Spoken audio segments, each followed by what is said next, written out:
Oke, selamat pagi semuanya. Kita akan live di sesi Instagram spesial event untuk memperingati Hari HAM sedunia dan juga merayakan 16 hari aktivisme anti kekerasan berbasis gender. Sambil menunggu tamu kita, oke, sekarang udah. Saya add dulu dari ICGR. Semoga segera bergabung.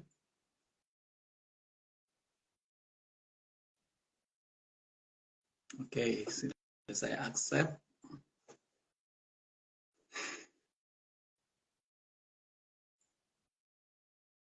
Semoga nggak ada masalah.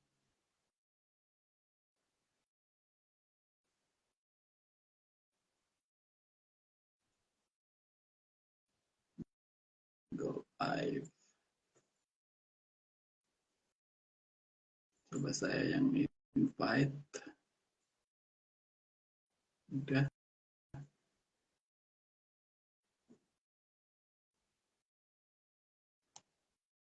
Sudah saya invite, tapi belum.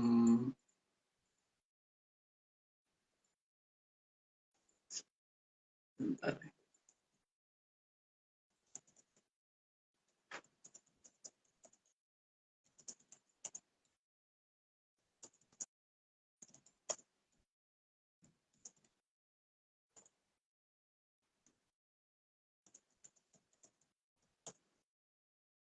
Oke, mungkin sementara coba saya.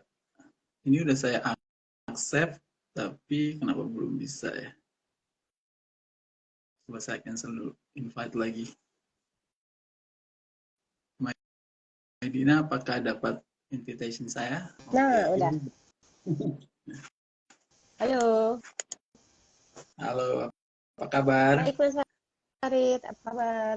Alhamdulillah baik juga. Lagi kedinginan. Masuk Ya, udah kantor. mulai udah winter.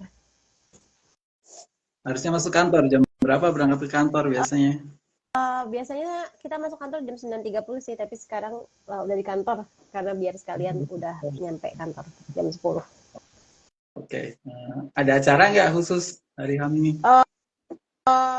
Ada acara nanti sore sih, sama temanya juga soal 16 hari anti kekerasan terhadap perempuan. Oke. Oke, teman-teman yang sudah hadir bisa kasih respon nggak kalau suara kita bagus? Kasih tanda kalau suara kita bagus. Nggak ada masalah ya? Suaranya udah bagus? Oke. Kalau gitu kita mulai aja karena Maidina yang akan menemani kita ngobrol-ngobrol hari ini terkait Hari HAM dan juga perayaan 16 hari anti kekerasan berbasis gender sudah ada bersama kita biar waktunya efektif. Jadi sekali lagi kepada yang sudah hadir, selamat bergabung di acara live on Instagram bersama Let's Talk edisi spesial merayakan Hari HAM sedunia dan juga memperingati 16 hari aktivisme anti kekerasan berbasis gender atau juga kekerasan terhadap perempuan. Jadi tema kita itu khusus untuk merayakan Hari HAM ya. Ini tema yang harus selalu berulang-ulang kita bicarakan, nggak boleh bosen, walaupun saat ini sebenarnya kita sedang di luar sana ya. Kalau bisa dikatakan kita sedang mengalami krisis HAM gitu ya. Orang mulai ada sanksi, masih harus percaya nggak sih sama HAM gitu loh. Bahkan di negara-negara asalnya seperti Amerika sendiri bisa kita lihat HAM malah marginal gitu ya. Orang ngomongin hak-hak reproduksi misalkan malah dibully gitu loh, malah jadi bahan trolling sama kelompok-kelompok konservatif misalnya gitu. Di Indonesia juga seperti itu. Di pagelaran-pagelaran pemilu kita juga tahu ya, isu-isu HAM nggak begitu jadi alat kampanye yang menarik, bahkan di sesi-sesi terakhir kampanye bisa dikalahkan oleh kampanye-kampanye yang berhubungan sama ekonomi dikalahkan sama harga susu. Bahkan di Amerika juga seperti itu. Jadi nggak cuma isu Indonesia, sepertinya jadi kecenderungan global, jadi fenomena global kalau orang sekarang mulai agak sanksi atau sedikitnya mulai bisa nggak sih kita hidup dengan HAM gitu loh, seperti itu. Apalagi nanti kita juga bisa berkaitan dengan kekerasan berbasis gender gitu ya. Yang bahkan HAM-HAM ada kategori HAM berat, sementara orang kalau melihat kekerasan berbasis gender, kekerasan seksual, ini mungkin dianggap bahkan orang nggak percaya kalau ini adalah isu HAM, misalkan seperti itu. Jadi itu ada level. Di diskusi terakhir kemarin Let's Talk, kita mengangkat tema tentang intellectuals and global polycrisis. Salah satunya mengundang Profesor Rowan Connell dari University of Sydney. Salah satunya dia bilang bahwa sekarang ini kita memang lagi menghadapi keruntuhan rezim HAM, ya, di mana orang lagi mulai sanksi terhadap gagasan-gagasan tentang HAM ini, dikalahkan oleh seperti tadi kebutuhan ekonomi, orang punya prioritas yang lain gitu ya. Jadi bukan lagi sentral. Tapi nanti kita bicarakan akarnya. Kebetulan kita punya pakar hukum, Maidina Rahmawati, yang saat ini adalah Deputy Director di International Criminal Justice Reform, ICJR. Nanti kita juga bisa berkenalan tentang ICJR ini. Juga pertanyaan tentang kenapa kita perlu reformasi hukum pidana gitu ya, misalnya di Indonesia, hukum pidana di Indonesia juga kaitannya dengan penegakan HAM. Saya bacakan dulu sebelum kita mulai melanjutkan pembicaraan kita. Narasumber kita kali ini adalah Maidina Rahmawati, SH, LLM. Selain tadi saya bilang Maidina adalah Deputy Director di Institut bukan internasional, Institute for Criminal Justice Reform, ICJR. Maidina juga peneliti, advokat, dan mediator. Dan selain Deputy Director juga manajer program ya, ICJR. Ya, Maidina dapat sarjana hukum dari Universitas Indonesia. Spesialisasinya cocok dengan pekerjaannya saat ini, yaitu hukum pidana, cum laude 3,51 IP-nya. Kemudian dapat master hukum dari University of New South Wales di Australia, LLM tahun 2024 lulusnya. Jadi masih fresh from the oven, masih sangat segar gitu ya. Jadi kita bisa belajar banyak pengetahuan yang dihasilkan dari sekolah yang baru saja diselesaikan. Nah, kapan lulusnya? Tahun ini kan berarti? Baru ya nggak September? September? Iya. September kemarin. Iya betul. Ya, selamat. Kita punya pakar hukum pidana baru. Nanti harus lanjut ke S3 ya, biar makin pakar. Gitu ya. Apalagi yang perlu diperkenalkan. Oke. Tapi suaranya bagus ya? Suara saya kedengaran ya? Kedengaran kok Mas, aman. Oke. Coba saya kencengin dikit. Ya, Maidina juga pernah berkunjung ke Amerika untuk ikut program YSEALI Professional Fellow Program ke University of Montana itu tahun 2023. Jadi sebelum ke Australia, ke Amerika dulu ya. Iya, betul. Iya. Jadi banyaklah pengalamannya, pernah ke Hong Kong juga untuk program Human Rights and Drug Policy in East and Southeast Asia. Jadi tentang penegakan hak asasi manusia dan kebijakan narkotika di Asia Selatan dan Asia Tenggara. Jadi pas sekali kita punya narasumber untuk membicarakan tentang hukum, tentang HAM, juga kaitannya dengan kekerasan berbasis gender. Kita tahun 2022 ya, lama kita juga punya produk hukum baru, produk tindak pidana kekerasan seksual ya. Betul. Nanti bisa bicara gimana pelaksanaannya di lapangan. Apa sebenarnya kasus yang digunakan yang menggunakan undang-undang TPS ini. Oke lah, kita lanjut aja. Di fokus kita adalah soal tadi penegakan HAM, terutama penegakan di level peradilan ya. Kemudian juga tentang isu kekerasan berbasis gender.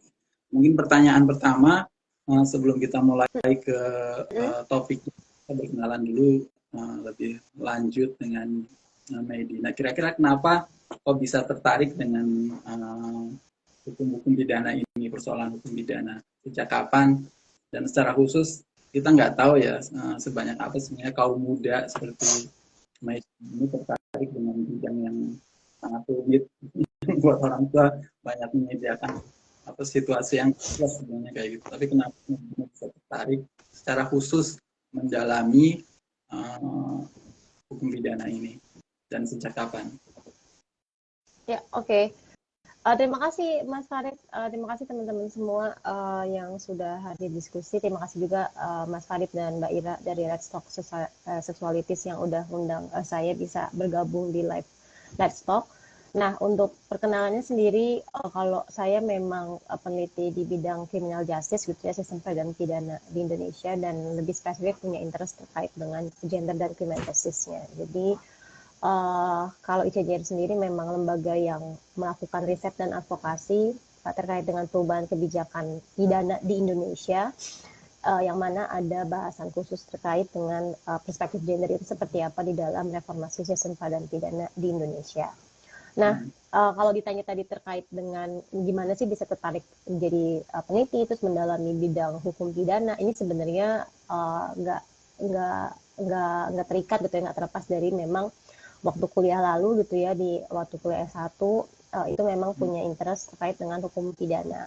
Nah, kenapa punya interest hukum pidana? Karena mungkin saya juga nggak tahu sih, awalnya memang nggak punya ketertarikan spesifik gitu ya ke hukum pidana gitu. Tapi ketika belajar hukum pidana ternyata itu isunya sangat lekat di masyarakat, dan dia emang real gitu ya. Maksudnya ketika kita waktu ketika belajar hukum pidana 1 gitu ya di semester 2 langsung mendapatkan interest gitu bahwa ini masalah konflik di masyarakat. Waktu itu kasusnya masih kasus pidana umum biasa gitu kan. Nah, ternyata di proses pidana itu nggak mudah gitu ya untuk menjerat seseorang secara pidana, terus kemudian ada hukum acaranya, ada prosesnya seperti apa, dan akhirnya ini menarik gitu, menurut saya ini menarik untuk didalami. Nah, udah akhirnya di awal-awal kuliah, itu di tahun 2014, awal-awal kuliah itu punya interest di pidana. Nah, kemudian lebih spesifik lagi, ada interest karena saya mungkin profilnya adalah perempuan gitu ya, bahasannya memang akhirnya membahas hak asasi manusia, utamanya terkait dengan hak perempuan. Nah, waktu itu juga sempat magang di kampus, di lembaga penelitian juga, namanya MAPTI FAUI. Nah, saya baca banyak putusan terkait dengan kekerasan seksual di Indonesia, lebih dari 120 putusan kekerasan seksual di Indonesia. Nah, waktu itu tahun 2016, waktu itu sudah bergulirlah bahasan terkait dengan rancangan undang-undang PKS. Waktu itu namanya masih PKS, penghapusan kekerasan seksual. Nah, dari situ saya baca putusan, saya melihat ternyata sangat nggak mudah untuk korban mendapatkan keadilan dalam proses pidana, dalam putusan pengadilan gitu. Misalnya keadilan yang paling saya temukan gitu ya, bahwa ada nih jaminan terkait dengan restitusi atau korban mendapatkan ganti kerugian. Tapi ternyata sangat jarang, waktu itu bahkan saya temukan nggak nyampe 10% dari putusan pengadilan itu yang penuntut umumnya atau jaksanya yang sebenarnya harusnya representing korban di dalam peradilan itu menuntut kepada pelaku untuk membayarkan ganti kerugian. Itu satu gitu. Jadi korban nggak dapat kemudahan untuk ganti kerugian yang harusnya diwakilkan oleh jaksa, oleh penuntut, tapi dia tidak bersuara kepada korban. Nah, itu pertama yang saya temukan. Lalu kemudian yang kedua yang saya temukan juga di dalam putusan tersebut, banyak juga gitu ya bahwa pertimbangan hakimnya, pertimbangan jaksanya sih. Pertama jaksanya tuh menarasikan kasusnya itu secara template dan template-nya tuh cenderung dengan narasi erotis gitu loh. Jadi di dakwaan dia mendeskripsikan kekerasan seksual dengan cara bukan sebagai bentuk kekerasan tapi lebih ke erotis, dan itu tuh template gitu. Misalnya itu sangat masif lah dibahas oleh kajian pidana gitu bahwa jaksa tuh mendeskripsikan perkosaan tuh lebih kepada hal-hal yang sifatnya erotis, bukan untuk kepentingan korban tapi untuk menarasikan itu secara dramatis erotis yang sebenarnya nggak perlu gitu, yang sebenarnya akhirnya itu berdampak untuk korban. Bahkan dulu juga ditemukan gitu korban-korbannya ditulis namanya dalam putusan pengadilan, bahkan tanggal lahirnya, bahkan untuk kasus anak pun juga ditulis di dalam putusan pengadilan itu. Nah itu kan ada lagi nih hak korban yang terlanggar gitu ya, terkait dengan privasi, terkait dengan perlindungan korban di dalam putusan pengadilan. Terus kemudian dimasuk ke pertimbangan hakimnya masih nggak sesuai perkembangan. Nah tapi ketika saya lihat kenapa nggak sesuai dengan perkembangan, misalnya perkosaannya itu masih dianalisis gitu ya, masih disebutkan oleh hakim bahwa kalau dia kalau dia tidak melawan berarti dia bukan perkosaan gitu ya, bahwa berarti dia mau sama mau gitu. Nah aku temukanlah di dalam putusan-putusan tersebut bahwa si hakimnya tuh masih mendalilkan bahwa adanya perkosaan itu kalau ada perlawanan secara fisik. Nah dikaji di putusan ternyata akhirnya meluas kajian saya, nggak cuma dari putusan doang, ternyata memang di konteks hukumnya itulah yang menjadi akar masalahnya, kenapa akhirnya putusannya masih demikian, karena memang hukumnya sangat masih nuansanya kolonial, masih tidak sesuai perkembangan. Nah misalnya kita kan sebelum adanya undang-undang TPKS punyanya KUHP terkait dengan kekerasan seksual. Nah saya waktu itu temukan, ternyata walaupun masih dibahas oleh warga gitu ya, oleh kita semua soal kekerasan seksual, ternyata di hukum pidananya tuh nggak ada definisi soal kekerasan seksual, nggak dikenal terminologi kekerasan seksual. Yang dikenal dalam KUHP itu adalah kejahatan terhadap kesusilaan. Jadi kan kalau kita lihat kesusilaan heavy-nya adalah perlindungan moralitas gitu, bukan soal integritas tubuh. Nah ternyata kemudian saya juga terekspos dengan bahasan terkait dengan advokasi teman-teman masyarakat sipil. Ternyata waktu itu pada 2016 mulai digaungkan rancangan undang-undang penghapusan kekerasan seksual. Nah, dia memperkenalkanlah definisi kekerasan seksual sebagai penyerangan atas integritas tubuh, terus ada bahasan tentang konsen. Nah, dari situ saya makin kuat lah interestnya untuk mendalami hukum pidana yang ternyata hukum pidananya masih maskulin, masih perspektifnya tidak perspektif gender, tidak perspektif korban, dan juga sesederhana kekerasan seksual aja nggak dikenal dalam hukum pidananya. Lantas bagaimana hal-hal yang lain? Nah kemudian ya punya interest itu, terus kemudian magang kan di Mafia FAUI, berlanjutlah karena sudah terekspos dengan teman-teman yang mengadvokasikan RUU PKS, ada teman-teman Komnas Perempuan, adalah CSO lain, nah termasuk kemudian di dalamnya juga mengenal si ICJR, Institute for Criminal Justice Reform. Nah dari situ saya masuk bergabung di ICJR tahun 2017, terus waktu itu pas banget juga lagi membahas intensi undang-undang PKS, kemudian juga menjadi undang-undang TPKS. Nah banyak kemudian saya juga menuliskanlah policy brief, kajian terkait dengan undang-undang TPKS. Nah kemudian masuklah bergulir lah intinya mendalami bidang lainnya gitu ya, masuk ke ICJR.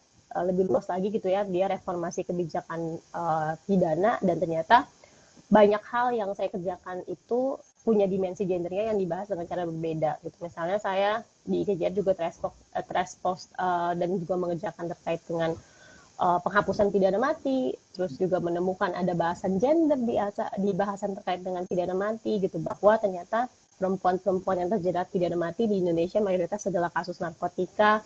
Di dalamnya juga ada kekerasan eksploitatif terhadap perempuan jadi target sindikat peredaran gelap narkotika karena dimensi gendernya, kerentanan berbasis gendernya, yang kemudian ya memberikan satu alasan lagi untuk kita menghapuskan pidana mati. Terus kemudian juga di bahasan lainnya. Jadi selalu ada gitu ya di bahasan criminal justice system, karena memang sistemnya masih maskulin, aktor-aktornya mayoritas adalah laki-laki, bahkan yang high level actors-nya adalah laki-laki, sehingga nggak ada nih perspektif gendernya masuk di dalam hukumnya, bahkan di hukumnya, apalagi di aktor-aktornya. Sehingga ya dari situ makin bergulirlah ketertarikan saya untuk bahas gender dan peradilan pidana, sampai akhirnya pembahasan tentang TPKS, kemudian TPKS disahkan, ternyata masih ada penyiksaan masalah gitu ya, karena dia dirunning oleh aktor-aktor maskulin. Nah, langsung masuk lagi ke isu lainnya yang nanti kita bisa bahas lebih lanjut. Ya. Selain berkenalan, juga memetakan berbagai persoalan terkait dengan penegakan hukum, khususnya untuk tindak pidana kekerasan seksual dan kekerasan berbasis gender lainnya ya. Jadi di Hari HAM 2024 ini, setelah sekian tahun kita merayakan Hari HAM, berapa puluh tahun, hampir 70 tahun ya, kita masih menghadapi persoalan yang sangat serius terkait penegakan hukum yang adil, yang berkeadilan bagi korban. Cerita baik ya, orang-orang seperti Maidina yang akhirnya fokus ke isu ini gitu ya, karena bagaimanapun tadi Maidina cerita soal beberapa persoalan di level sistem, di level hakim gitu ya, tapi kita juga menghadapi persoalan di level lawyernya kan. Berapa banyak sih feminist lawyer di Indonesia yang mendampingi kasus-kasus kekerasan berbasis gender dan kekerasan seksual yang mendukung hak-hak korban seperti itu gitu ya. Itu juga udah sedikit, diaksesnya susah. Kita juga sangat tergantung dengan advokat-advokat dan lawyer-lawyer yang pro bono lagi ya, karena kita tahu kasus-kasus kerasnya nggak sedikit dihadapi orang-orang yang secara ekonomi sangat terbatas gitu. Jadi nanti kita bisa cerita lebih banyak setelah kita tahu lebih lanjut ya. Tapi sebelum itu sebenarnya ini khusus untuk yang mungkin berlanjut dengan soal kekurangan tenaga lawyer atau advokat, khususnya yang berperspektif feminis dan pro korban untuk teman-teman muda gitu ya, supaya mereka bisa di-encourage juga seperti biar bisa mengikuti jejak Maidina. Memang susah ya belajar hukum itu, sehingga nggak banyak orang yang ingin mendalami isu ini, apalagi ini digabungkan dengan isu-isu feminisme gitu loh. Mungkin kita bisa tanya Maidina, gimana triknya supaya bisa belajar hukum sekaligus punya perspektif feminis yang kuat, sehingga kita bisa punya perspektif yang sangat mendukung hak korban itu. Tapi sebelumnya kepada teman-teman audiens yang sudah hadir, kalau ada pertanyaan dan tanggapan silakan tuliskan di kolom chat ya. Ya, silakan untuk merespon pertanyaan tadi. Ya, sebenarnya kalau untuk interestnya teman-teman gimana biar bisa nge-encourage teman-teman, sebenarnya ini udah masif juga sih, karena kan ICDN juga bekerja, saya juga bekerja dengan teman-teman. Misalnya beberapa kali gitu ya kita mengadakan diskusi ataupun melibatkan teman-teman dalam kegiatan kita gitu. Misalnya waktu dulu, nggak dulu sih, kita juga bergabung dalam berbagai koalisi di berbagai advokasi kebijakan gitu ya. Misalnya salah satu yang advokasi kebijakan yang intens kami lakukan itu reformasi kebijakan narkotika. Di mana kita mendorong revisi undang-undang narkotika. Nah, di dalamnya itu kan ada bahasan terkait dengan perubahan paradigma, cara kita melihat narkotika, terus kemudian juga bahasan gendernya pun juga ketika kebijakan narkotikanya itu salah, punitif, maka dia akan rentan diskriminatif terhadap teman-teman perempuan pengguna narkotika, terus kemudian juga perempuan-perempuan yang terjerat dalam peredaran gelap narkotika. Nah, karena kita ngerasa itu memang adalah suatu yang sangat merubah paradigma, sehingga nggak mungkin kalau nggak bekerja dengan publik gitu ya, yang mana berdasarkan pemetaan kami gitu ya, dan juga hal-hal yang kami pelajari gitu ya, misalnya salah satu aktor kunci perubahan paradigma adalah generasi muda, dan generasi muda itu juga akhirnya memang harus menjadi target untuk perubahan kebijakan. Nah, waktu itu ICJR engage lah dengan organisasi di Bandung namanya Rumah Cemara. Nah, Rumah Cemara itu punya fellowship untuk anak muda yang mau punya interest aktivisme, namanya Youth Activism. Nah, di situ kami berproses dengan aktivis muda gitu ya, bahwa apa nih yang dia harus lihat dalam sistem peradilan pidana di Indonesia. Enggak cuma sistem peradilan pidana doang gitu. Jadi melihat narkotikanya, karena kan sebenarnya anak muda tuh cukup lekat ya dengan stigma narkotika, dengan bahasan tentang narkotika, tapi bahasan soal kebijakannya itu masih luput gitu, seolah-olah kebijakannya tuh udah bener gitu ya, dengan menghukum, dengan mengirim ke penjara, dengan memaparkan atau menyiarkan di publik pengguna narkotika, terus kemudian ya seperti itulah, dengan tindakan-tindakan seperti itu. Nah akhirnya kami bahas gitu ya dengan teman-teman anak muda, terus itu dari seluruh Indonesia terjaring, ikut seleksinya beberapa teman-teman muda, ada sekitar 20-an, terus mereka inisiasikan diskusi terkait dengan reformasi kebijakan narkotika, dan juga waktu itu sedang mengadvokasikan perubahan undang-undang kitab undang-undang hukum pidana atau KUHP yang waktu itu ramai dibicarakan dengan RKUHP. Nah, teman-teman muda itu bisa loh punya interest terkait dengan perspektif gender, terkait dengan reformasi kebijakan narkotika, dan akhirnya mereka menginisiasikan gerakannya sendiri gitu, mengadakan berbagai rangkaian diskusi yang melibatkan anak muda. Nah, sebenarnya gimana cara mengencourage-nya, itu ruangnya tuh ada banyak gitu ya yang sekarang dilakukan, yang disediakan gitu, bahwa saya rasa juga teman-teman Gen Z itu jauh lebih melek aktivisme gitu ya, karena informasi terkait dengan aktivisme tuh banyak banget platformnya, salah satunya di Redstock juga yang terus mengadakan diskusi, konferensi dan lain sebagainya yang aksesibel untuk teman-teman muda bisa akses dan bisa belajar dengan para pakar yang dilibatkan. Nah, kemudian juga di ruang-ruang ruang-ruang publiknya sendiri, misalnya kayak di kampus itu juga bisa terus bisa encourage gitu ya sensitivitas terhadap isu publik, terhadap isu gender, dan kaitannya dengan juga kepentingan publik dan lain sebagainya. Nah ini yang bisa di-encourage ke teman-teman untuk bisa interest. Nah saya rasa sih itu karena memang kita adalah makhluk sosial gitu ya, teman-teman muda juga makhluk sosial, sehari-hari bisa gitu ya misalnya diluangkan waktunya untuk terus mengupdate isu publik yang muncul tuh apa, misalnya baca berita. Nah dari baca berita itu kan banyak nih teman-teman masyarakat sipil yang punya komentar terhadap suatu peristiwa gitu, misalnya saat ini saat ini lagi ramai gitu ya misalnya perbincangan terkait dengan kekerasan yang dilakukan kepolisian gitu misalnya. Nah teman-teman tuh bisa baca berita, nanti kan dengar gitu ya misalnya pendapatnya teman-teman Kontras kemarin menyuarakan soal reformasi kepolisian, terus teman-teman dari YLBHI, Yayasan Lembaga Bantuan Hukum Indonesia, yang menyuarakan juga soal harus ada evaluasi penggunaan senjata api di kepolisian. Nah itu bisa terbangunkan sensitivitas teman-teman melihat isu publik dan narasi lawannya gitu ya, narasi perubahan yang dihadirkan itu seperti apa. Nah, kalau teman-teman udah tahu narasi perubahannya, teman-teman bisa reach out ke organisasi-organisasi yang melakukan aktivisme tersebut. Nah, nanti bisa tuh berkontribusi di dalam kegiatan-kegiatannya. Beberapa kali teman-teman CSO yang lain juga melakukan banyak kegiatan yang melibatkan teman-teman muda. Gitu kira-kira, Mas. Ya, saya pikir itu poin yang sangat penting ya untuk digarisbawahi, bahwa kita sering punya asumsi kalau anak muda itu apolitis lah, belajar tentang malas terlibat aktivisme. Ternyata nggak bisa diseragamkan kayak gitu. Kita cuma butuh intervensi, pengorganisasian gitu ya. Informasi sudah sangat banyak. Mungkin mereka juga pengen tahu tentang lembaga atau individu yang bisa ditanya ketika mereka punya persoalan gitu ya. Mungkin itu yang penting. Jadi organisasi-organisasi itu juga harus bisa aktif melakukan pendekatan ke anak-anak muda itu gitu ya, supaya mereka yang sudah tertarik bisa lebih tertarik lagi.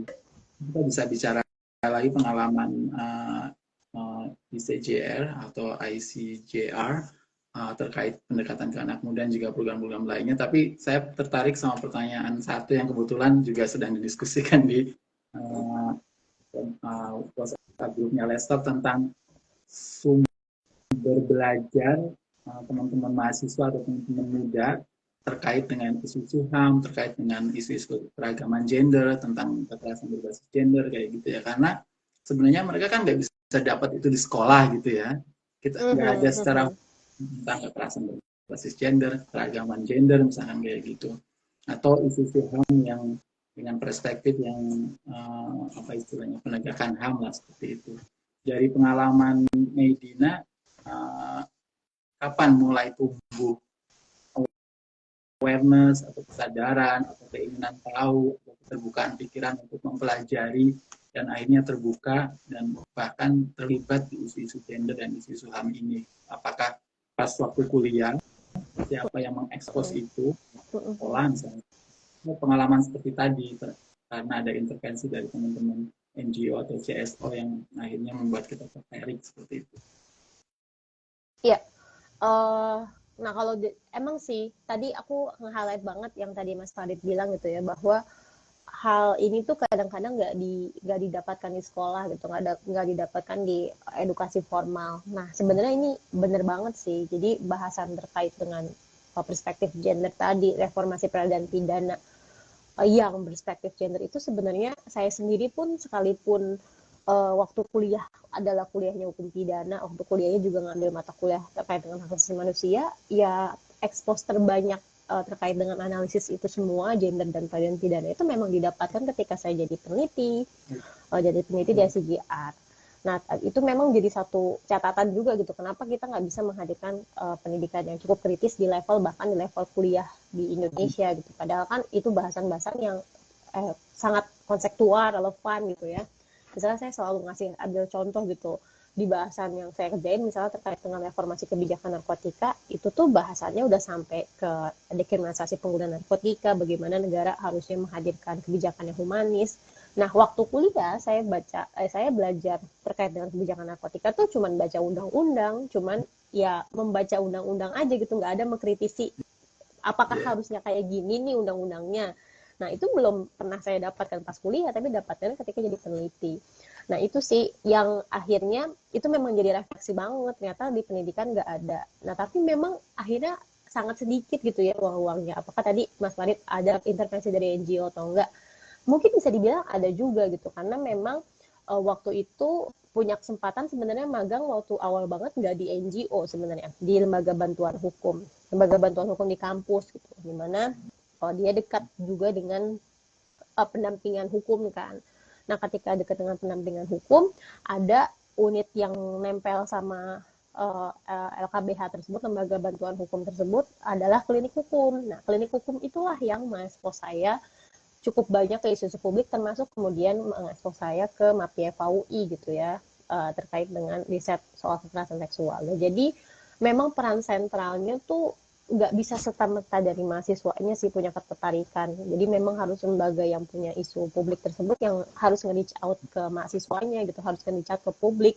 Dan itu beneran ya akhirnya saya mendapatkan hal demikian ya karena kebetulan gitu ya, baiknya ada lembaga tersebut, ada lembaga riset tersebut yang aware terhadap isu publik dan dan sejalan gitu ya dengan interest saya di hukum pidana dan juga perspektif gender. Nah, jadi itu sih gitu. Jadi kayak memang jadi kendala kalau misalnya kuliahnya tidak menghadirkan analisis kritis terkait dengan perspektif gender, terus kemudian perspektif hak asasi manusia.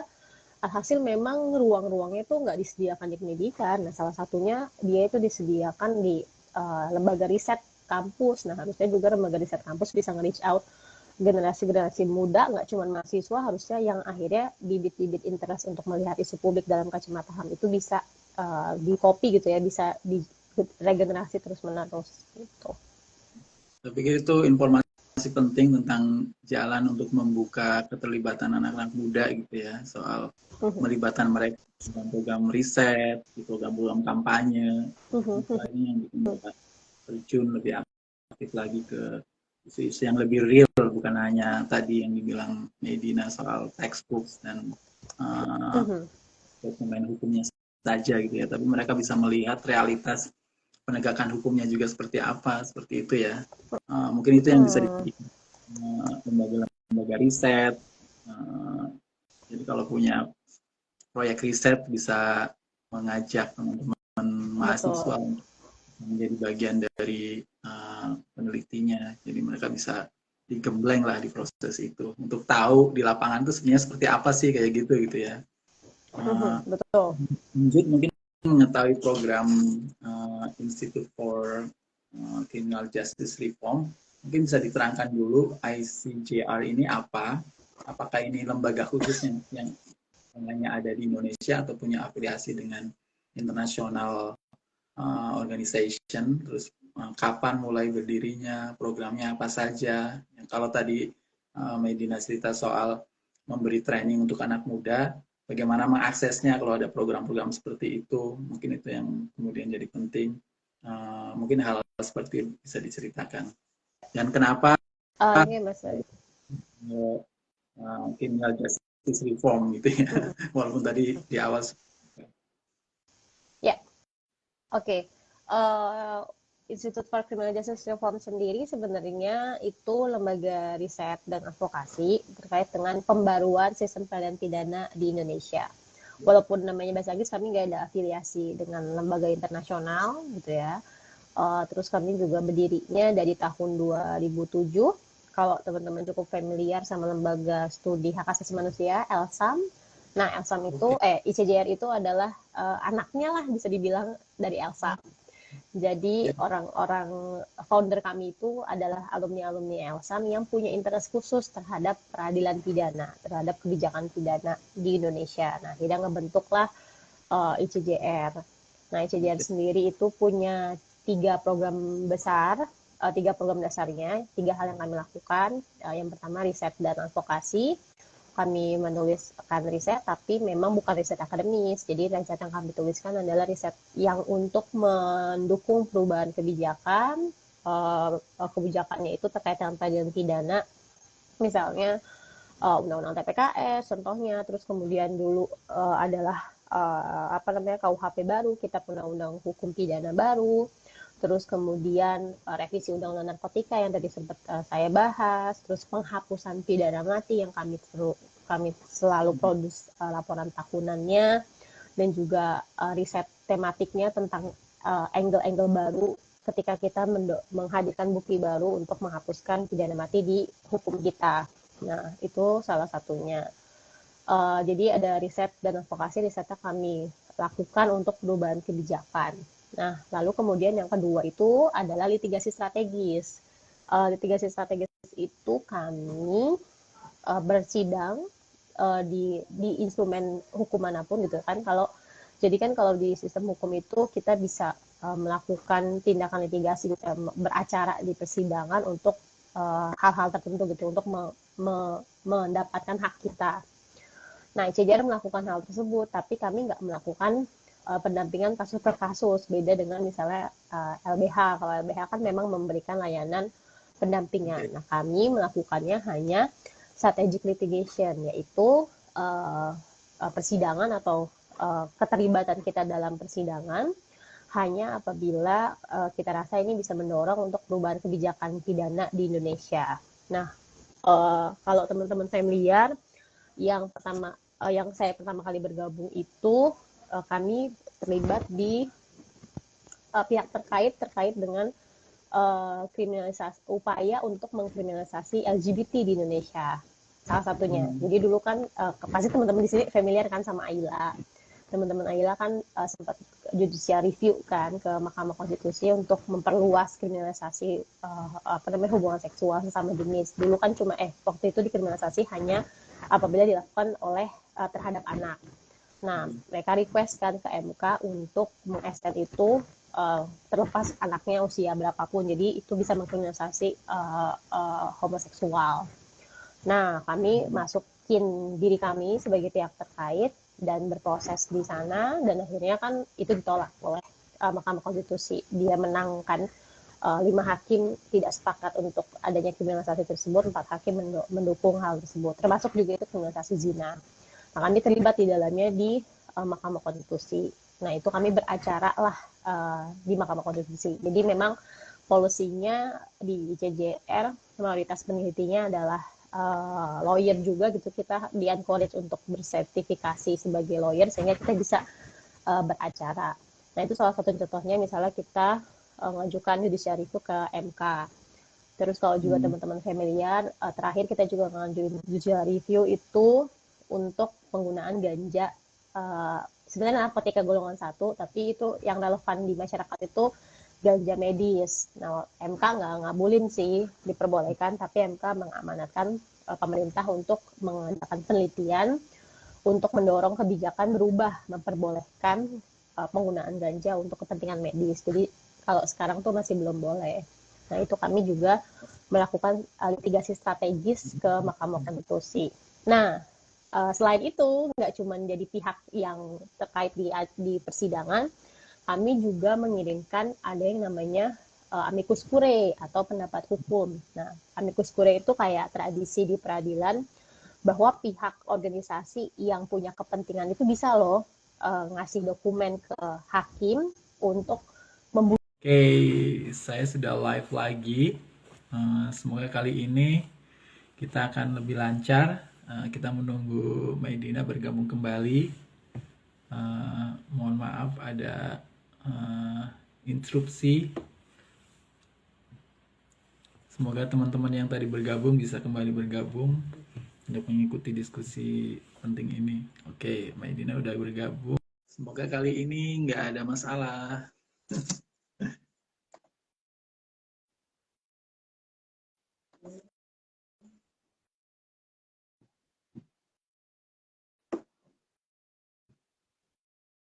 Apakah sudah bisa diterima?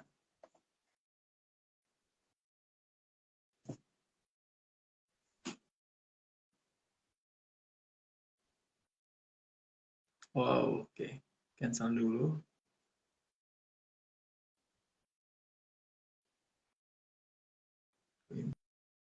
Baik.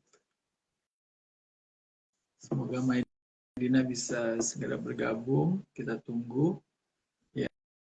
Ya maaf ya, beginilah dinamika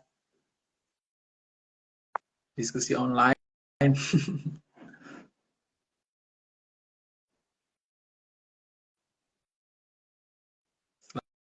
Lalu ada gangguan. Oke, mungkin saya coba cancel dulu. Saya cancel dulu, baru invite. Semoga kali ini bisa bergabung. Saya tahu Medina sudah ada bersama. Nah, gimana udah sekarang? Nah, udah kan? Ya, Oke. udah suaranya, cuma nggak tahu kenapa. Oh, videonya ya. Saya udah masukin video sih. Iya, di tempat saya nggak tahu kenapa video Medina nggak muncul. Sekarang ada ya, tapi Suaranya ada.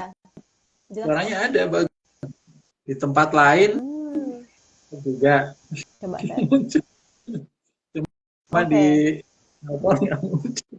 Nggak apa-apa lah, yang penting lancar ya.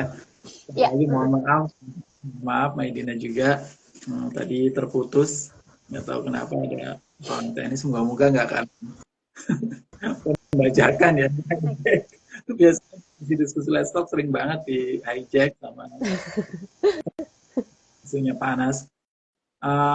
Mungkin bisa melanjutkan sedikit soal tadi kita udah tahu sejarahnya ya, Institute for Social Support Criminal Justice Reform, yang ternyata saya baru tahu kalau itu bagian dari nggak jauh-jauh dari LSAM gitu ya, tapi fokusnya pidana.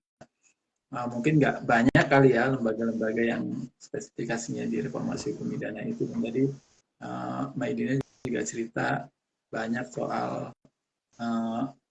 kegiatan-kegiatan dan agenda-agenda yang sudah dilakukan. Mungkin tadi saya bisa nanya sedikit soal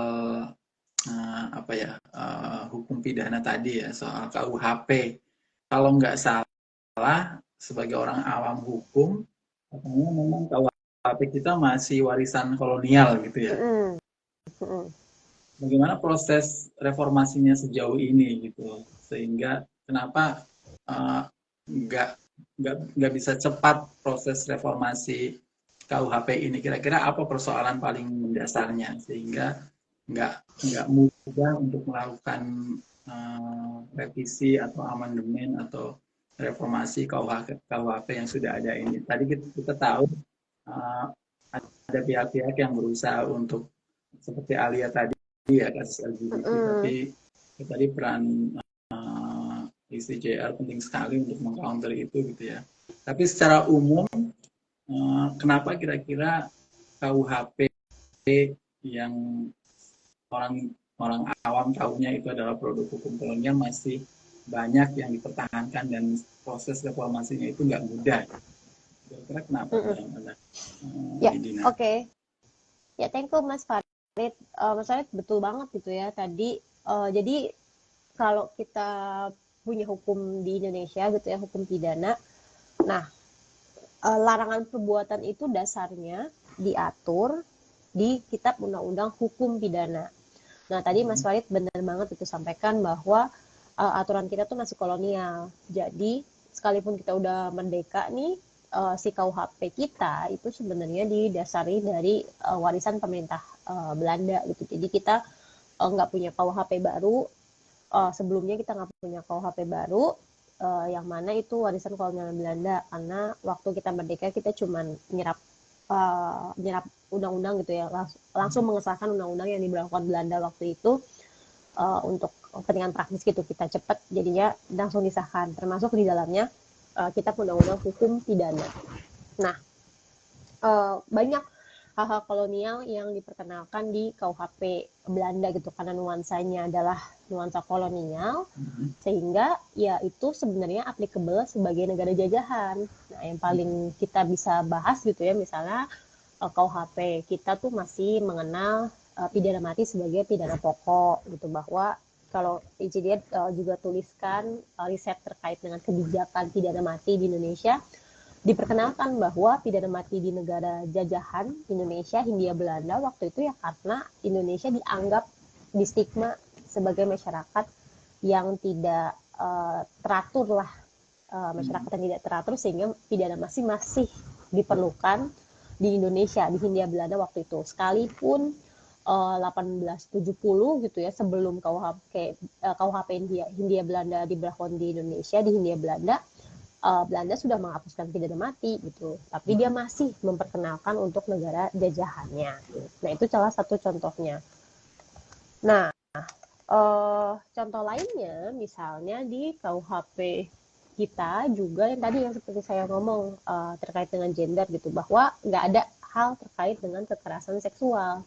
Yang diatur adalah kejahatan terhadap kesusilaan. Jadi yang dilindungi itu perkosaan itu cuman bisa apabila dia dilakukan laki-laki terhadap perempuan dan dia harus di luar perkawinan. Nah, dengan demikian nggak dikenal tuh marital rape di dalam KUHP kita. Nah, itu salah satu contohnya. Nah, upaya reformasi di Indonesia sebenarnya udah dilakukan sejak tahun 1960. Jadi ahli-ahli hukum pidana Indonesia mengusulkan untuk adanya reformasi KUHP biar kita punya KUHP nasional. Nah, tapi memang tricky juga dalam konteks itu gitu ya, karena ahli-ahlinya punya nuansa moralitas tertentu, sehingga di ide-ide usulan terkait dengan reformasi KUHP itu diperkenalkan kriminalisasi berbasis moralitas. Misalnya waktu itu dibahas ada kriminalisasi semua bentuk kekerasan, semua bentuk hubungan seksual di luar perkawinan. Termasuk di dalamnya dia memperkenalkan kriminalisasi perzinahan, terus memperkenalkan kriminalisasi hidup bersama sebagai suami istri. Nah, di bahasan hukum pidana itu sebenarnya nggak perlu dikriminalisasi, karena hukum pidana tuh harus sebagai upaya terakhir. Ada namanya prinsipnya dia sebagai ultimum remedium, bahwa norma masalah sosial di masyarakat itu nggak harus direspon dengan hukum, nggak harus direspon dengan aparat penegak hukum, polisi melakukan penangkapan terus kemudian dipenjara, nggak harus demikian. Di hukum pidana ada batasannya. Nah, kondisi demikian itu namanya overkriminalisasi. Nah, waktu itu sudah diusulkan si KUHP baru yang memuat kriminalisasi yang baru tersebut, kayak perzinahan, terus kohabitasi, termasuk juga waktu itu ada ide untuk mengkriminalisasi homoseksual. Nah, masuk kemudian bahasanya bergulir di tahun 2019, kalau teman-teman familiar dengan aksi besar reformasi di korupsi 2019, salah satunya yang paling besar isunya adalah soal menolak pengesahan RKUHP, Rancangan Kitab Undang-Undang Hukum Pidana di Indonesia. Yang mana waktu itu kita berhasil mendorong mencegah terjadinya kriminalisasi perzinahan, kriminalisasi kohabitasi, dan juga kriminalisasi homoseksual. Waktu itu kita berhasil cegah salah satunya. Nah, kemudian pasca 2019, pemerintah baru itu kemudian permintaan yang kedua Presiden Jokowi masih pengen punya ada KUHP baru, KUHP yang KUHP nasional. Alhasil kemudian diperkenalkan, dibahas kembali sampai akhirnya dia disahkan di tahun 2022. Jadi sebenarnya sekarang ini kita punya KUHP baru, disahkan tahun 2022, tapi dia baru akan diberlakukan pada 2026. Jadi dia udah disahkan jadi Undang-Undang Nomor 1 Tahun 2023, tahun Desember 2022 itu disahkan. Nah, dia akan berlaku pada saat Januari 2026. Nah, terkait dengan isu-isu yang tadi saya bahas, di KUHP yang baru ini beberapa hal agak progresif, tapi masalahnya juga yang lain juga masih ada. Nah, ini jadi catatan kita bersama. Contoh-contoh yang bisa saya bilang progresif itu, misalnya tadi saya bahas soal pidana mati. Ya walaupun harusnya dia dihapuskan pidana mati. Nah, tapi di KUHP memperkenalkan pidana mati, tapi dengan kondisi dengan pengaturan yang mengarah pada penghapusan. Misalnya pidana mati itu harus selalu diancamkan dengan pidana lain, jadi nggak boleh satu. Terus kemudian pidana mati nggak bisa langsung eksekusi, tapi dia harus menunggu 10 tahun. Kalau sudah 10 tahun bisa ada kemungkinan perubahan hukuman. Itu salah satu hal barunya. Terus yang tadi saya bahas, misalnya kekerasan seksual, akhirnya di KUHP punya tindak pidana perkosaan. Nah, perkosaan itu didefinisikan sebagai kejahatan terhadap tubuh, bukan lagi sebagai kejahatan terhadap kesusilaan. Nah, terkait dengan zina dan kohabitasi, sayangnya kita nggak berhasil waktu itu mendorong untuk dihapuskan sama sekali, karena memang mereka perumus KUHP, terus juga anggota DPR-nya bilang bahwa ini KUHP nasional harus mencerminkan nilai-nilai nasional. Nah, masih ada kriminalisasi perzinahan, tapi kemudian ada limitasi yang berhasil kita dorong. Jadi untuk pasangan lajang gitu ya, tidak terikat perkawinan, yang bisa mengadukan perzinahan itu hanya orang tua atau anaknya. Jadi nggak bisa warga gitu ya, nggak bisa publik mengadukan, terus nggak bisa polisi bergerak langsung, semua hanya berbasis pengaduan, dan pengaduannya terlimitasi hanya dua pihak tersebut, yaitu orang tuanya atau anaknya untuk zina dan kohabitasi. Lalu kemudian juga ancaman pidana atau hukumannya itu tidak penjara, tapi dia denda maksimal 1 juta rupiah, kategori 1. Nah, itu hal-hal baru di dalam KUHP baru yang sebenarnya dia sudah diubah, tapi memang masih ada beberapa catatan, dan dia baru akan berlaku nanti di Januari 2026. Gitu. Kira-kira kenapa proses perubahannya sudah terjadi tapi pelaksanaannya masih menunggu sampai 4 tahun? Itu kira-kira kenapa? Itu yang pertama. Yang kedua, memang yang paling berat itu untuk beberapa aspek seperti tadi ya, yang dianggap sangat berasosiasi dengan tradisi, dengan moral kayak gitu. Dianggap nggak cocok dengan nilai-nilai keindonesiaan atau dengan moralitas keindonesiaan, malah menjadi pidana gitu ya, menjadi kriminal kayak gitu. Dalam beberapa hal itu kan lebih ke freedom ya, orang boleh memilih bukan aktivitas seksual, yang penting bertanggung jawab, aman, tidak merugikan, tidak ada unsur kekerasan. Jadi kalaupun ada pidana ya unsur kekerasan, aktivitas seksualnya seperti itu. Mungkin pertanyaannya sedikit aja, kalau ada pandangan dari Maidina untuk menjembatani antara kebutuhan untuk keteraturan moral dengan tadi hak untuk memilih aktivitas seksual atas dasar, terutama atas dasar hak asasi, atas dasar kebebasan memilih melakukan aktivitas seksual yang dikehendaki, misalkan seperti itu. Kira-kira seperti apa? Karena ini saya pikir akan jadi diskusi panjang gitu ya. Sampai kita bertransformasi menjadi negara yang mungkin berbeda dengan Indonesia sekarang gitu ya, yang percaya bahwa ya kayak tadi zina itu nggak masalah loh, nggak berkeluarga juga nggak masalah, tapi itu kan hal berat yang Iya, dianggap betul. identitas nasional gitu loh. Kalau manusia Indonesia, warga Indonesia sudah dibolehkan untuk melakukan hubungan seksual di luar nikah, jangan-jangan itu bukan Indonesia lagi. Jadi kira-kira seperti apa menjembatani antara kebutuhan untuk keteraturan sosial dan ketertiban moral dengan bahwa itu bukan tindak pidana. Jadi itu juga pertanyaan yang lain. Iya. Nah, sebenarnya aku mau jawab yang pertama dulu ya Mas, yang kenapa dia butuh keberlakuan 3 tahun dari disahkan, 3 tahun lebih dari disahkan. Itu sebenarnya memang ini nggak jauh-jauh dari yang tadi Mas Farid sampaikan gitu, bahwa kita tuh nggak mereformasi dengan segera hukumnya gitu. Jadi kita aparat penegak hukum kita tuh udah terlalu lama bekerja dengan KUHP lama yang perspektifnya kolonial.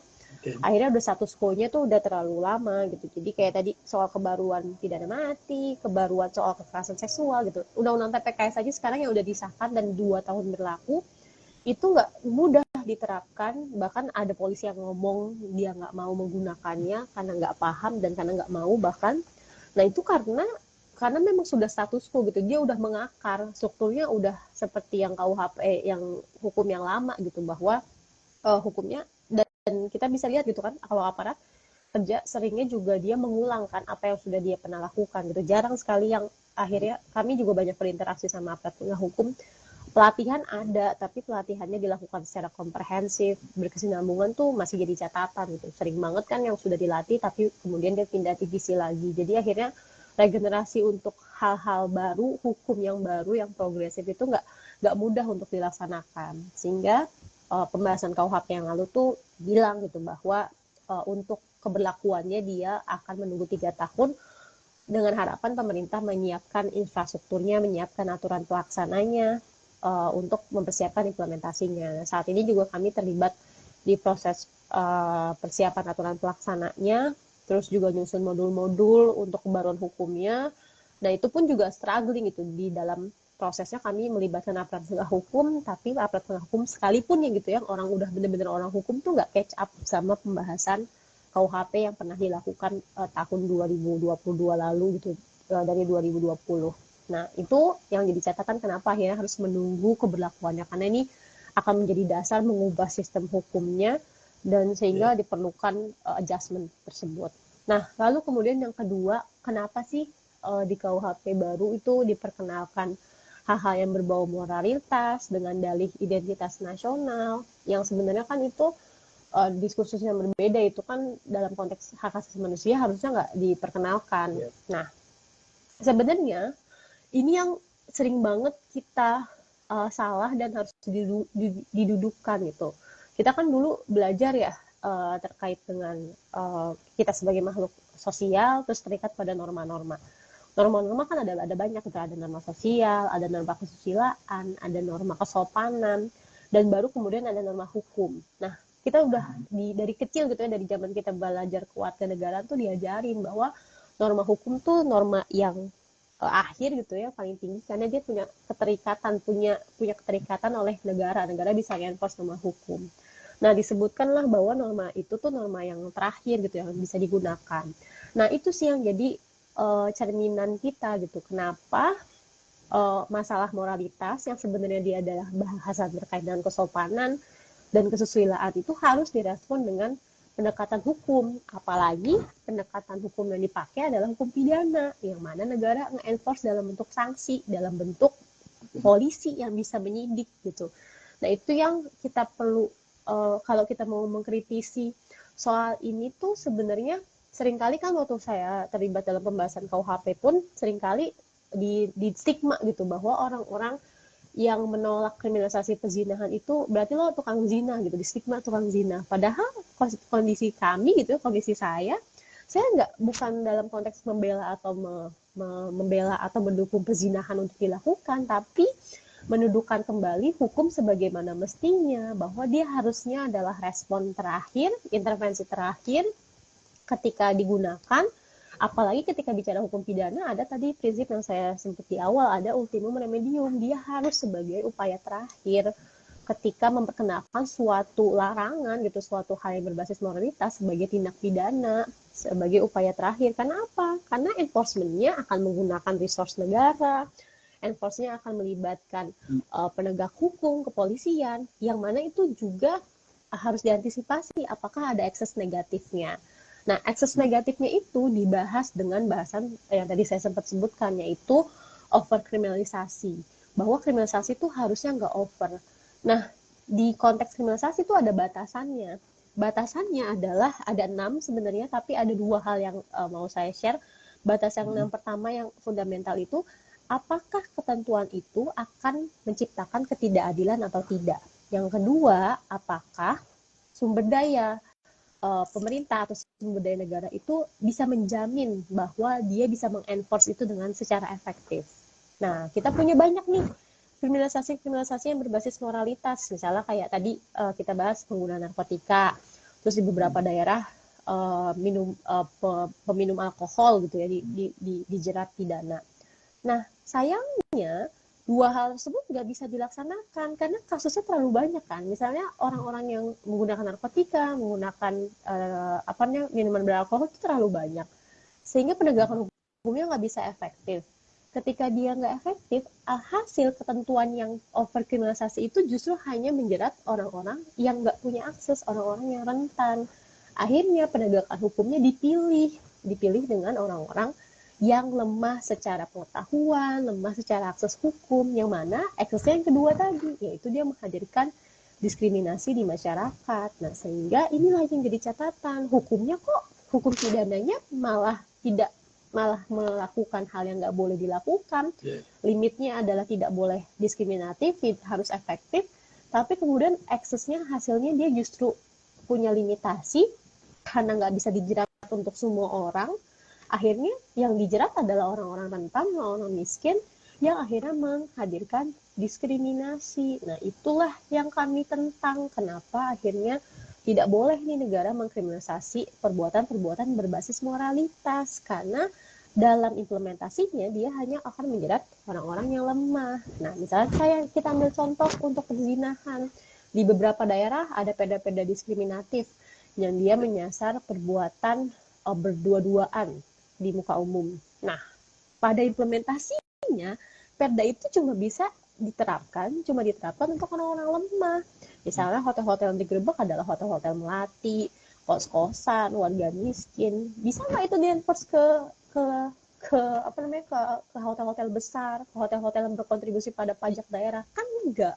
Dan memang nggak ada keinginan untuk mengenforce itu, karena nggak ada kepentingan publik gitu, nggak ada kepentingan yang harus diproteksi oleh publik. Nah, itulah yang akhirnya membuat kami mengkritisi ide-ide kriminalisasi berbasis moralitas. Ini bukan soal kita mendukung atau membela zina dan lain sebagainya. Teman-teman, kita semua masih punya kepercayaan untuk tidak berzina. Saya sendiri pun masih punya kepercayaan itu cuma bisa dilakukan pada saat perkawinan. Nah, tapi apakah enforcement-nya, penegakannya itu harus dengan hukum pidana? Nah, ternyata jawabannya enggak. Ketika dia di pidana, yang ada hasilnya adalah suatu ketidakadilan.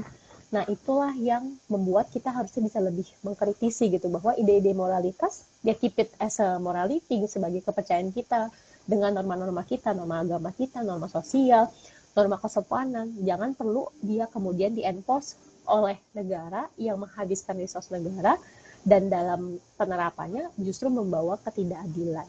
Kira-kira begitu, Mas. Ya, itu tambahan argumen yang sangat penting untuk argumen-argumen yang seperti tadi berbasis hak asasi manusia, argumen berbasis feminisme gitu ya, soal kemerdekaan,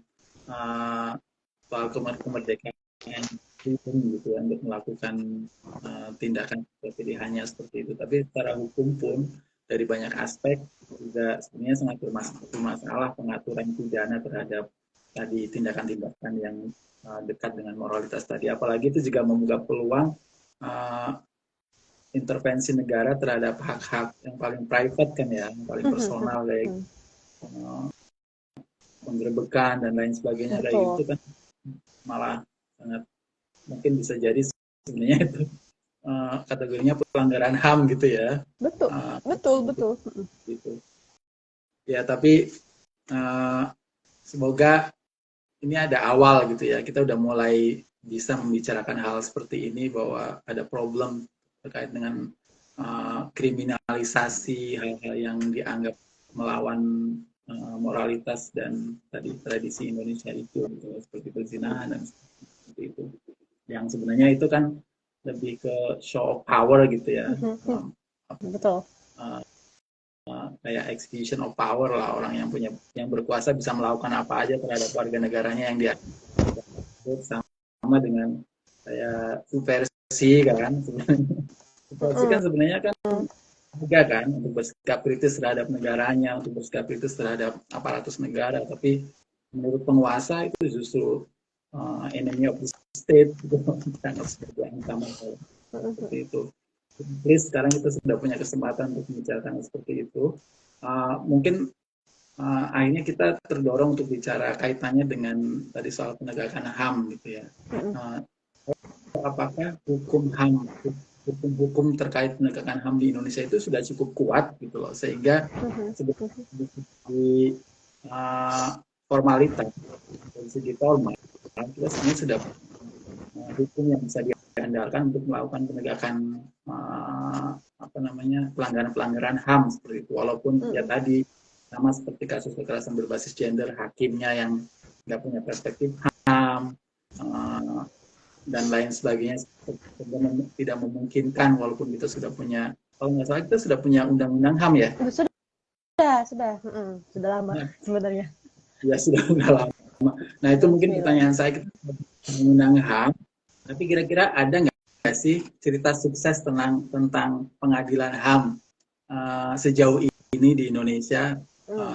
Meskipun secara kasat mata kita tahu gitu loh ada pelanggaran-pelanggaran HAM berat seperti itu, tapi kira-kira kita nggak dalam kesempatan ini sebenarnya saya nggak mau lagi bolak-balik kenapa nggak pernah ada penegakan HAM pada pelanggaran-pelanggaran tertentu, tapi kira-kira ada nggak sih ceritanya gitu ya, di balik ada nggak sih cerita sukses penggunaan undang-undang HAM untuk penegakan pengadilan pelanggaran-pelanggaran HAM misalnya gitu, kalau Medina tahu datanya misalnya, dan kenapa itu bisa jadi cerita sukses gitu loh, sehingga kita bisa mencontoh. Oke, thank you Mas Farid. Nah, sebenarnya ini sih dari konteks hukumnya aku bisa share pendudukan dulu nih. Jadi sebenarnya kalau di konteks, nah ini agak beda sih. Jadi teman-teman di masyarakat sipil juga lagi ngedorong kan. Salah satunya adalah RUU penghapusan diskriminasi secara komprehensif. Nah, bahasannya itu adalah kita tuh nggak punya lembaga yang sifatnya kuasi yudisial atau yang sifatnya yudisial yang mengadres pengaduan secara pelanggaran hak asasi manusia. Oke, kita punya Komnas HAM. Komnas HAM menerima pengaduan pelanggaran hak asasi manusia, tapi dia sifatnya hasilnya adalah sebuah rekomendasi. Rekomendasi untuk penegakan hukumnya. Nah, satu-satunya kewenangan Komnas HAM yang sifatnya adalah yudisial, yang sifatnya ada penegakan hukum, itu hanya terbatas bagi pelanggaran hak asasi manusia yang berat. Nah, itu diatur di Undang-Undang Pengadilan HAM, di Undang-Undang 26 tahun 2000. Nah, pelanggaran hak asasi manusia yang berat itu di Indonesia terbatas pada 4 hal. Yang pertama yaitu genosida, terus kemudian kejahatan terhadap kemanusiaan, agresi, dan juga aku lupa lagi satu lagi apa, tetap dalam konteks militeristik gitu. Jadi okupasi. Nah, jadi dia hanya 4 tindak pidana tersebut yang bisa di-enforce oleh Komnas HAM. Nah, di konteks Indonesia kita kan punya sejarah pelanggaran HAM masa lalu kan, ada banyak dari tahun 65, terus kemudian Tanjung Priuk, Talang Sari, 98. Nah, yang bisa gerak pertama itu adalah Komnas HAM. Nah, Komnas HAM sudah, misalnya kalau di beberapa kasus tuh Komnas HAM sudah melakukan penyelidikan namanya. Dia sudah melakukan penyelidikan, sudah dikirimkan kepada kejaksaan, tapi kejaksaan nggak meneruskan kasusnya. Ataupun, kalaupun dia sudah meneruskan kasusnya gitu ya, misalnya sudah sudah diproses secara hukum oleh kejaksaan, penunjukan pengadilan HAM-nya itu hanya bisa dilakukan oleh pemerintah dan DPR. Nah, jadi ini emang highly political lah ketika bicara soal pelanggaran HAM berat di Indonesia, yang pelakunya most likely adalah otoritas gitu ya, adalah negara ataupun aparat-aparat penegak hukumnya, aparat-aparat yang disuruh oleh negara. Itu memang enforcement-nya di Indonesia tuh highly political banget gitu. Jadi dia dari Komnas HAM terus kemudian ke kejaksaan itu request adanya pengadilan HAM itu harus disepakati antara presiden dan juga DPR untuk bisa mengenerate si pengadilan HAM karena dia sifatnya ad hoc. Nah, di Indonesia ada nih pengadilan-pengadilan HAM yang lalu, kayak misalnya di tahun 2014 kita tahu kan, yang paling deket deh, ada kasus Panai di Papua, demonstrasi terus aparat melakukan kekerasan kepada warga, disebutkan ada 14 meninggal. Nah, 2022 lalu itu ada pengadilan HAM-nya di Makassar. Nah, tapi hasil investigasinya, hasil penyidikan ya, hasil investigasi dari kejaksaan cuma mengirim satu orang TNI gitu ya, anggota yang terlibat dalam pelanggaran HAM tersebut. Dan karena digrinya susah, akhirnya pun putusan pengadilannya membebaskan pelaku. Jadi ini konteks yang pertama yang saya mau share gitu, bahwa di konteks pengadilan HAM memang dia hanya terbatas untuk pelanggaran HAM berat di Indonesia. Dan ketika kita bicara soal pelanggaran HAM berat di Indonesia, komitmen politiknya belum sepenuhnya ada. Karena aktor-aktor yang terlibat itu masih di dalam pemerintahan, masih yang merunning sistem ini gitu, masih anggota-anggota DPR, masih anggota-anggota partai politik, bahkan sekarang masih kepala negara gitu kan. Sehingga itu sangat kecil kemungkinannya untuk secara politik diproses secara hukum lewat pengadilan HAM tersebut. Jadi kalau untuk pelanggaran HAM berat gitu ya, saya nggak bisa share gitu karena emang nggak ada best practice-nya yang akhirnya benar-benar secara efektif mengadres pertanggungjawaban pidana, termasuk juga mengadres terkait dengan hak korbannya. Karena ya beberapa korban-korbannya masuk ke dalam daftar korban dibantu oleh LPSK, tapi sampai dengan saat ini masih ada korban-korban HAM masa lalu yang nggak memperoleh keadilan. Nah, di aspek lain kan harusnya oke gitu ya, misalnya pengakuan dalam konteks penegakan hukum itu nggak dilakukan, tapi ada loh kebenaran, ada loh misalnya negara kan misalnya acknowledgement-nya itu bisa dalam konteks pengakuan adanya peristiwa-peristiwa pelanggaran HAM. Nah, itu aja, sesederhana pengakuan itu aja untuk pelanggaran HAM berat di Indonesia tuh belum firm gitu. Indonesia nggak pernah kan di kasus 65 gitu ya, misalnya ada aktor pemerintah, presiden sih harusnya yang melakukan permintaan maaf kepada publik bahwa ada kejadian pelanggaran HAM berat di sejarah kita. Nah, itu kan nggak dilakukan kan. Nah, itu karena nggak ada komitmen politik itu, pengakuan itu nggak bisa dilakukan, dan memang dampaknya kalau ada pengakuan pasti ada proses hukum kan.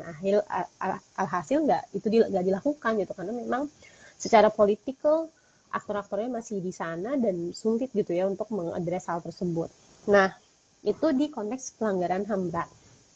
Nah, lalu kemudian kita lihat, kita juga punya undang-undang HAM, sebenarnya udah lama, dari tahun 99 gitu, 3999 tentang hak asasi manusia, diperkenalkanlah hak-hak kita sebagai warga negara.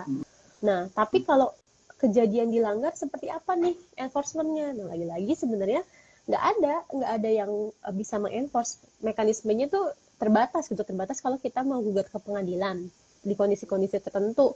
Jadi kalau ada pelanggaran HAM yang bukan HAM berat gitu ya, itu masuknya ke bentuk-bentuk strategi yang kita lakukan seperti apa. Nah, ini yang salah satunya misalnya dilakukan oleh ICJR gitu, misalnya kita advokasikan kebijakan, terus kemudian kita advokasikan ke litigasi strategis untuk menyebutkan bahwa suatu undang-undang itu bertentangan dengan hak asasi manusia gitu. Jadi dia kalau konteks yang memang penegakan hukum itu terbatas pada pelanggaran hak asasi manusia yang sifatnya berat, nah dalam konteks tidak berat itu bisa diejawantahkan di setiap proses beradvokasi kita, misalnya di hukum pidana. Nah, itu yang kita lakukan. Misalnya, contohnya kayak yang tadi saya bilang gitu, kita advokasikan advokasikan perubahan ketentuan hukum di kekerasan seksual gitu ya, lewat lewat pengenalan bahwa perkosaan itu adalah kejahatan terhadap tubuh gitu, bukan kesusilaan. Nah, instrumennya pengakuan terhadap hak asasi manusia itu kita lakukan dengan perubahan kebijakan, diadvokasikan misalnya di Undang-Undang TPKS. Terus kemudian bentuk lainnya itu adalah judicial review, seperti yang tadi saya bilang, litigasi strategis kepada Mahkamah Konstitusi. Misalnya waktu itu kan yang Ayla tadi mendorong kriminalisasi berbasis moralitas. Nah, di dalam putusan MK itu menolak kan akhirnya ide kriminalisasi tersebut. Nah, salah satu dalilnya adalah soal hak asasi manusia. Ketika dia di-enforce, ketika itu adalah suatu tindak pidana, itu melanggar hak asasi manusia pasal 28D tentang kepastian hukum. Karena dia akan tadi kan implementasinya akan diskriminatif, ketentuan hukumnya tidak akan jelas. Nah, MK menyebutkan bahwa kriminalisasi ini, permohonan ini akan bertentangan dengan hak asasi manusia yang mana, yaitu misalnya dia contoh ambil pasalnya 28D Undang-Undang 1945. Nah, itu advokasi untuk pelanggaran HAM yang sifatnya bukan pelanggaran HAM berat, itu kita bisa lakukan di berbagai lini advokasi, baik kebijakan ataupun di level-level peradilan di manapun sesuai dengan kewenangan masing-masing lembaga peradilan tersebut gitu.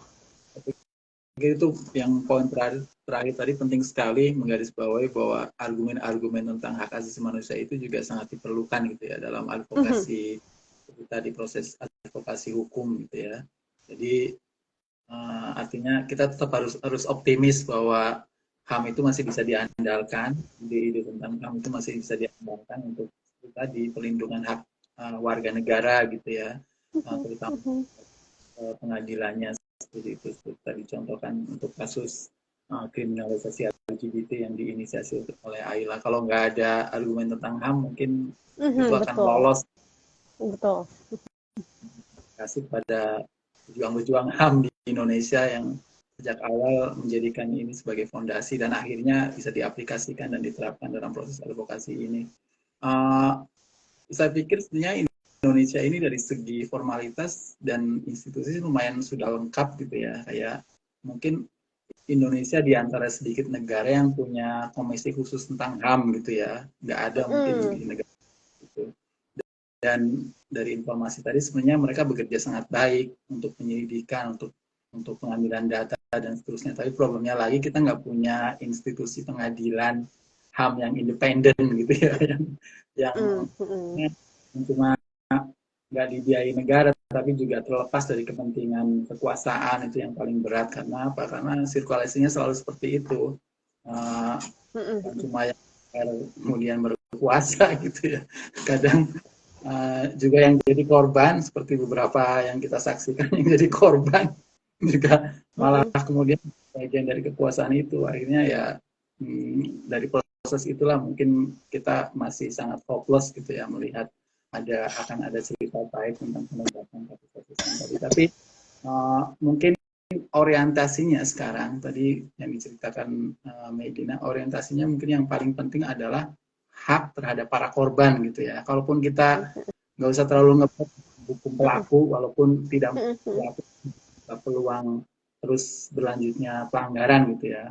Kayak misalkan salah satu alasannya nggak apa-apa kok dia jadi misalkan jadi calon presiden walaupun orang terlibat pelanggaran HAM, nggak pernah ada buktinya kok di pengadilan kalau yang bersangkutan itu diputus sebagai bersalah misalnya kayak gitu. Jadi secara formal dia nggak bersalah misalnya kayak gitu. Kalau kita mungkin nggak bisa terlalu berorientasi untuk melakukan hal seperti itu. Yang paling penting mungkin sekarang tadi soal pengakuan bahwa terjadi HAM, negara harus memberikan kompensasi gitu ya. Itu mungkin hal yang paling penting.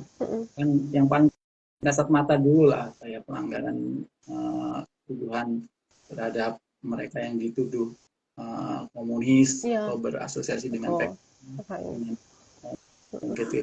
gerakan member misalkan kayak gitu, itu kan masih banyak sekali korbannya. Hari ini kita juga saya dengar Mbak Ita Fatiana dia menulis status tentang kondisi Pak Hestri ya, suaminya yang mendapat banyak pelanggaran HAM karena diasosiasikan dengan Partai Komunis Indonesia.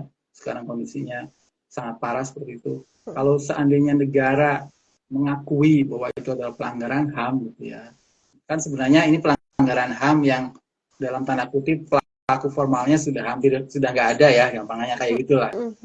Jadi personal mungkin pelakunya juga sudah nggak bisa, sudah sulit lah untuk dituntut kayak gitu. Yang penting negara secara institusi bisa mengakui itu pelanggaran HAM dan memberi kompensasi sepenuhnya gitu loh tentang kesehatannya, supaya ya mungkin hal seperti itu yang mungkin bisa jadi orientasi.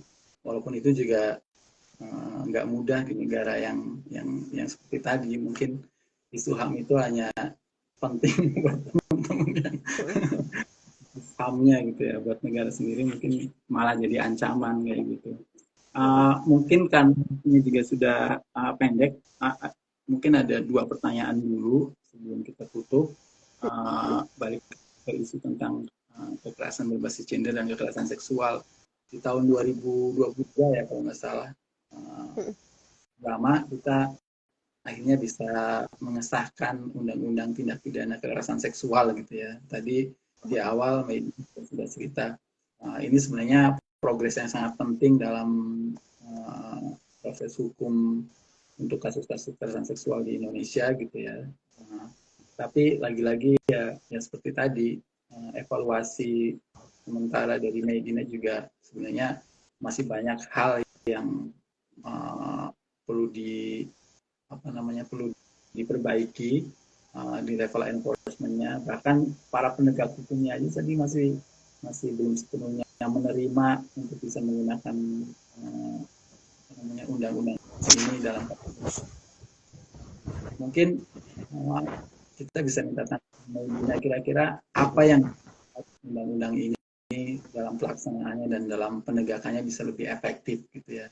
Kita tahu ini undang-undang baru gitu ya, untuk mengubah bahwa cara pandang isu-isu seksual itu jauh. Isu-isu seksual yang ini adalah isu kekerasan seksual inilah sebenarnya yang pidana gitu ya, yang harus diurus benar. Tidak berkaitan dengan moralitas tadi gitu ya. Ini juga lama karena ada tuduhan kalau mendukung undang-undang TPKS di mana ada poin tentang konsen gitu ya, tentang persetujuan, dituduh untuk mendukung seperti tadi seks outside marriage gitu ya, seks bebas misalkan kayak gitu. Itu juga masih susah gitu loh. Tapi kira-kira gagasan, ide, pandangan dari Medina agar penegakan hukum undang-undang TPKS ini bisa mengalami kemajuan gitu loh, lebih efektif itu apa sih yang diperbaiki? Ya, sebenarnya perbaikannya sendiri memang kita tuh nggak ini ya, maksudnya memang ya semua hal adalah proses gitu ya. Memang mungkin kita lama gitu, tapi sebenarnya kalau kita bilang bahwa ini masih banyak PR-nya terus kemudian menimbulkan pesimisme ke kita juga, itu bukan hal yang cukup baik kalau menurut saya gitu. Karena kita mesti ngelihat gitu bahwa si undang-undang TPKS-nya di tahun 2022 itu memang groundbreaking gitu. Dia memang fundamental gitu karena dia memperkenalkan ya tadi pengakuan apa sih sebenarnya kekerasan seksual. Kita nggak punya definisi kekerasan seksual sebelumnya. Nah, ada bahasan terkait dengan konsen gitu bahwa dia adalah penyerangan atas integritas tubuh. Ketika dia integritas tubuhnya diakui, maka kan bahasan terkait dengan konsen itu diakui. Nah, karena dia sifatnya sangat hegemonik, maksudnya kayak mendobrak hegemoni yang kita sudah akui sebelumnya, apalagi diakui oleh aparat penegak hukum yang seksis, yang maskulin, yang sangat militaristik, sehingga memang implementasinya nggak akan mudah gitu. Kita untuk mendorong aparat penegak hukum menggunakannya itu nggak akan mudah. Makanya terus-terusan kita gaungkan, dan baiknya ketika kita gaungkan sekarang kita punya weapon baru, kita punya senjata baru gitu, bahwa ini udah disahkan loh oleh DPR sama pemerintah, ini udah jadi hukum, harusnya aparat penegak hukum bisa menerapkan itu. Nah, caranya gimana untuk mengencourage semua pihak? Nah, di satu sisi kita punya catatan APH-nya, tapi APH-nya itu akan terus belajar ketika dia punya ruang untuk bisa terus dikritisi oleh masyarakat. Nah, ruang kritisi oleh masyarakat itu sebenarnya diatur di Undang-Undang TPKS. Undang-Undang TPKS itu punya bahasan terkait dengan pencegahan dan pemantauan. Salah satu aspek terkait dengan pencegahan itu adalah menjamin semua sektor punya aturan terkait dengan pencegahan dan penanganan kekerasan seksual. Mulai dari yang paling dasar, misalnya di lingkungan kerja kita, karena kita kerja sehari-hari kan, misalnya di lingkungan kerja, coba cek gitu, apakah institusi teman-teman udah punya SOP tentang kekerasan seksual, pencegahan dan penanggulangannya seperti apa.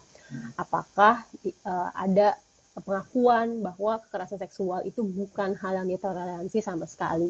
Nah, teman-teman kita bisa mulai ngecek dulu institusi kita nih, ruang kerja kita, ada nggak SOP tentang kekerasan seksual, bagaimana menanggulanginya. Nah, teman-teman bisa advokasikan di wilayah kerjanya teman-teman. Misalnya pengen punya tapi nggak tahu pengetahuan bagaimana membuat si SOP-nya, teman-teman bisa reach out ke teman-teman yang mengadvokasikan. Misalnya banyak di sini, misalnya ICJ bisa dimintakan juga pertanyaan soal itu. Terus kemudian juga ada teman-teman Jakarta Feminis yang bantu teman-teman untuk menyusun si SOP terkait dengan kekerasan seksual. Atau misalnya juga ada forum pengada layanan FPL yang juga bisa memprovide teman-teman berbagai bentuk terkait dengan SOP anti kekerasan seksual di lingkungan kerja. Nah, itu yang bisa dilakukan. Jadi teman-teman bisa cek apakah kantornya ada, terus mendorong kantornya untuk punya SOP tentang kekerasan seksual. Termasuk juga misalnya teman-teman yang masih sekolah, institusi pendidikannya gimana? Kalau kampus kan sudah ada amanat tinggi juga Permendikti 31 2021 soal harus ada satgas PPKS di dalam institusi pendidikannya. Terus kemudian juga ada aturan di level sekolah yang mewajibkan sekolah untuk punya satgas terkait dengan kekerasan seksual. Nah, itu hal-hal yang bisa dilakukan untuk teman-teman bisa ngedorong gitu bahwa undang-undang TPKS itu diimplementasikan.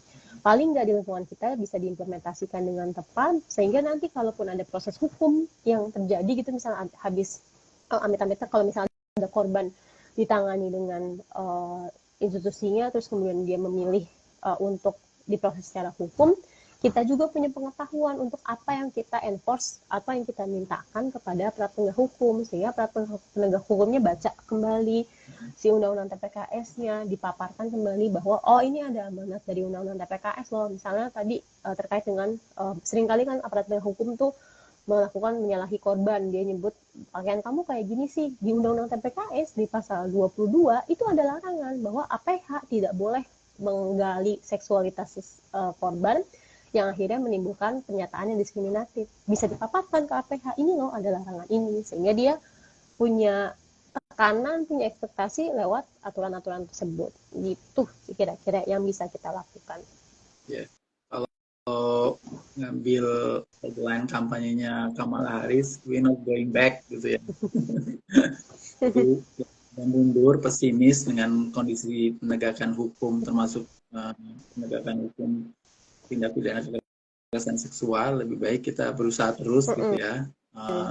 Saya pikir yang paling penting juga tadi catatannya mengisi ruang-ruang yang sudah terbangun, karena orang sekarang kan sudah terekspos gitu ya tentang TPKS, jadi orang udah tahu oh ini ada kekerasan seksual, walaupun mungkin orang jadi terdorong untuk tahu gitu ya. Jadi kita harus menyambut keingintahuan itu dengan mendekatkan mereka pada informasi-informasi yang lebih akurat gitu, yang lebih valid.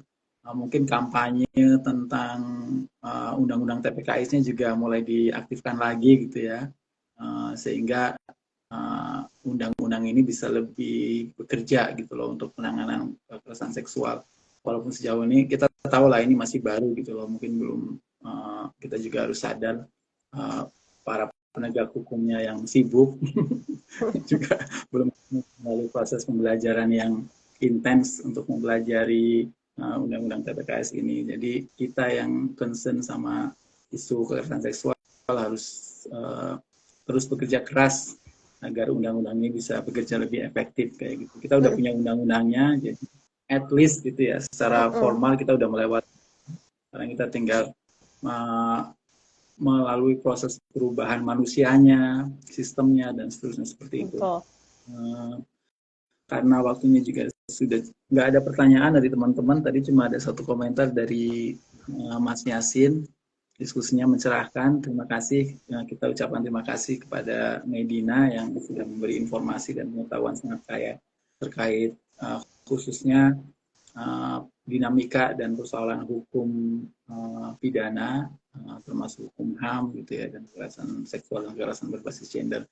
Sebelum ditutup, mungkin kalau Maidina punya pesan penutup, closing statement, encouragement buat teman-teman supaya terus bisa lebih aktif gitu ya, berjuang melakukan aktivisme biar HAM bisa apa ya, biar HAM bisa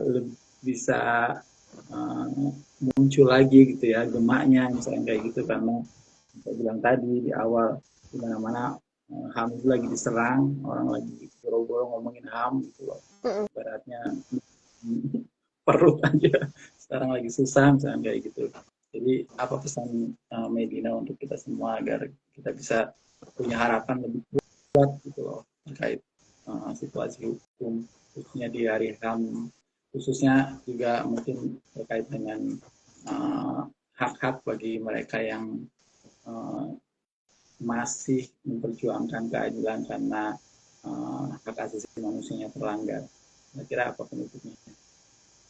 Ya, penutupnya sih sebenarnya mengaplikasi yang tadi Mas Farid sampaikan gitu ya, bahwa ya sebenarnya bahasan terkait dengan hak asasi manusia tuh bukan soal apa namanya, bukan soal perspektif politik tertentu gitu ya, misalnya soal liberalisme dan lain sebagainya. Enggak, bahasan terkait dengan hak asasi manusia adalah relevan untuk kita semua sebagai manusia. Dia adalah benteng kita untuk menghadirkan gitu ya, untuk menjamin bahwa dignity atau kehormatan kita tuh bisa terus dihormati di dalam ruang kita, termasuk di ruang kita sebagai warga negara.